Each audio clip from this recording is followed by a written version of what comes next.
Hi, my name is Dylan Mathis. I am a student at Surrey Community College, and I am continually psyching myself out of this speech. This is my informative speech for COM 231 on rural graphic design. I realize the text is probably going to be flipped in the video, and I'm sorry about that. This is the best way I could come up with to film all this, but if it doesn't work too well, maybe you could follow along with the Moodle submission of this, but I hope it suffices. With that being said, though, let me begin. In your opinion, what would you say is the ideal advertisement? Does it need a catchy slogan or dazzling pictures or artwork that really catches your eye and makes you go, It can certainly be difficult to come to a conclusion, but for me personally, I believe the design behind any product out on the market is the most interesting part of the entire package. Granted, I've always held a small but passionate interest for design, which is likely thanks to my sister, who is a graphic designer herself. Because of this curiosity, though, I've always used every opportunity I've been given to research it in hopes that one day, if I become a graphic designer, I might have a strong background of knowledge that I could use. With that said, I wish to share my interest in the occupation by specifically diving into rural graphic design itself.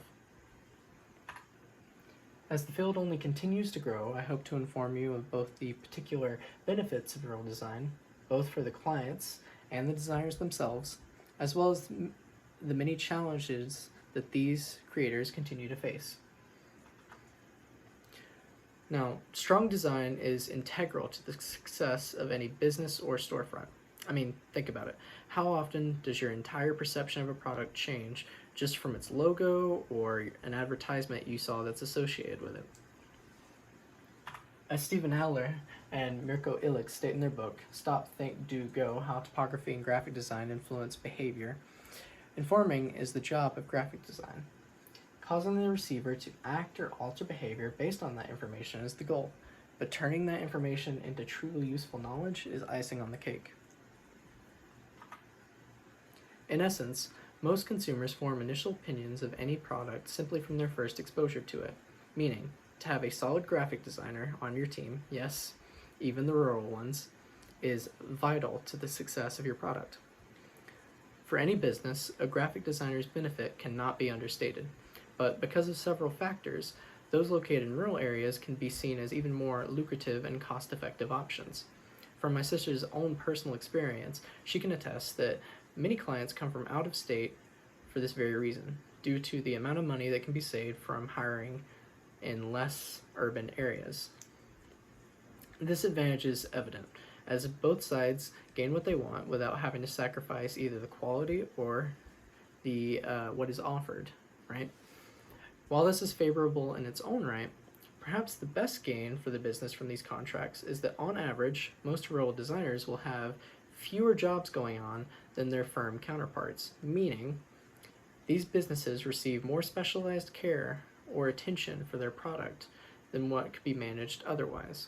However, while this is certainly beneficial for larger businesses, rural designers themselves actually profit quite a bit from their remote setting, even without this specific advantage.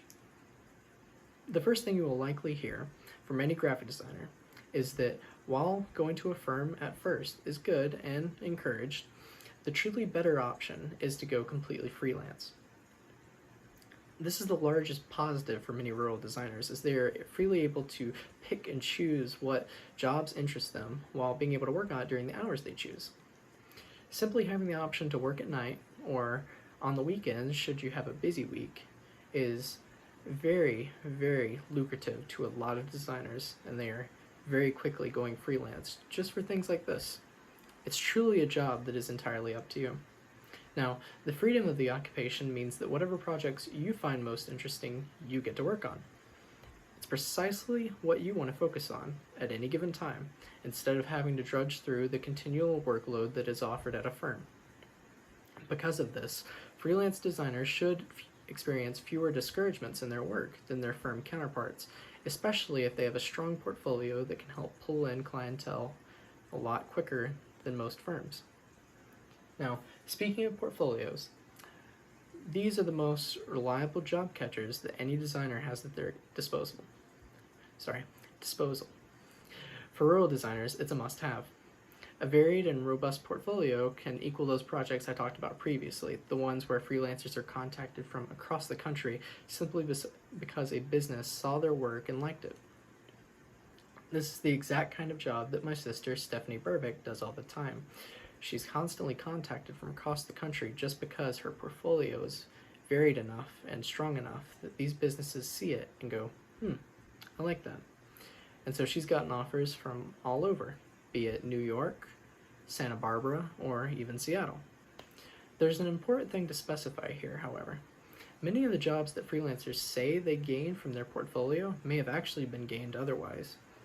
Yes, because of our rapidly shifting modern climate, a lot of these jobs were likely gained due to social media. Instagram, Twitter, and even Facebook can be seen as viable avenues for advertising for the rural designer. Because these opportunities are free to use, it should be routine for any designer to update them with their latest projects. However, with all that said, the final thing to bring up is the cost effectiveness of basing your work out of a rural area.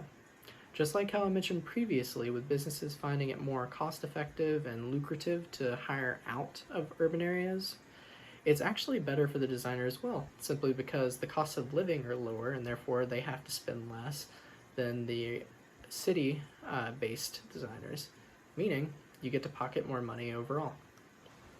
And this is precisely why businesses will seek out your work over the counterparts, because if you are pricing effectively, you can net many more jobs on average.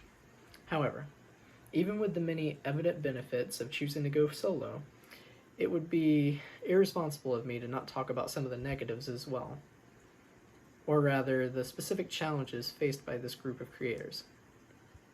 For our first example, as I said previously, studying at firms can be good and is often encouraged, as I said. It's a very recommended approach.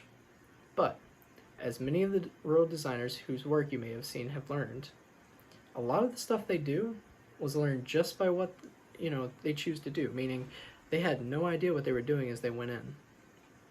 It's important to get a strong background in design prior to going out in the field on your own. This specific detail is highlighted in a case study conducted by Jody Bartow, titled How Freelance Graphic Designers Learn Informally and Develop Independent Practices, wherein she stated the following. A key finding revealed that they learned primarily through informal means of learning from experience, engaging in research, and dialogue with others. Now, I know this doesn't necessarily seem like a negative per se, but when you consider that most firms divvy out the work depending on type to their workers, you may start to see the issue. You see, many businesses expect graphic designers to handle their web page development, meaning knowing basic coding is a must for would-be freelancers. Without this knowledge, they are simply ill-prepared for a large sum of the jobs offered today. They can't compete, especially since COVID-19 has caused such an uptick in the amount of websites being created at any given time. Which, as this selection in Donna Reynolds' book, Graphic Design, Putting Art and Words Together, states, by 1977, new website addresses were being created at a rate of 1 per minute. And there was an estimated 150 million websites. That number has topped 1 billion by 2000. And this number has only skyrocketed since then. Without a doubt, such a skill set is a requirement. Okay. Knowing how to supply the service is sometimes not enough though, as even with especially with local clients, getting their business can sometimes be difficult. Just like the problems that plague many artists, many graphic designers constantly get their prices lowballed just because rural clients think that their work is not worth the amount of price they are setting on it. For this reason, having variable prices for your work is generally discouraged, as word of mouth could cause your prices to be lowballed each time you acquire new jobs. The final thing to mention that goes along with this, local clientele can sometimes be skeptical of your ability to deliver sound work. A portfolio helps here, obviously, but for some, they might just assume to overlook you and decide to go with a firm instead. Now, keep in mind, this is a normal part of the job. It's not something you can help. There's no need to worry. While it can be discouraging, there will always be clients that think like this, so there's very little you can do to help it. As long as you have a positive standing in the eyes of your clients, your portfolio and your work will travel even without you knowing it. Design entrepreneurship, or startup culture, is now reaching levels of ubiquity and accessibility. Is now reaching new levels of accessibility and ubiquity. Sorry. This quote by Stephen Heller and Veronique Benet from their book, Becoming a Graphic Designer, A Guide to Careers in Design, fully encapsulates the point I've been trying to make throughout all this, that while there are still very apparent challenges in the field of graphic design, it continues to grow despite that, simply because the risk has continued to shrink. Business opportunities do still dwarf the number of designers in the field after all. There's no shortage of jobs. So, despite any setbacks, I hope the advantages, both for the business and the graphic designers themselves, have been made apparent and conveyed well enough that it might have perhaps even piqued your interest in the occupation and the field.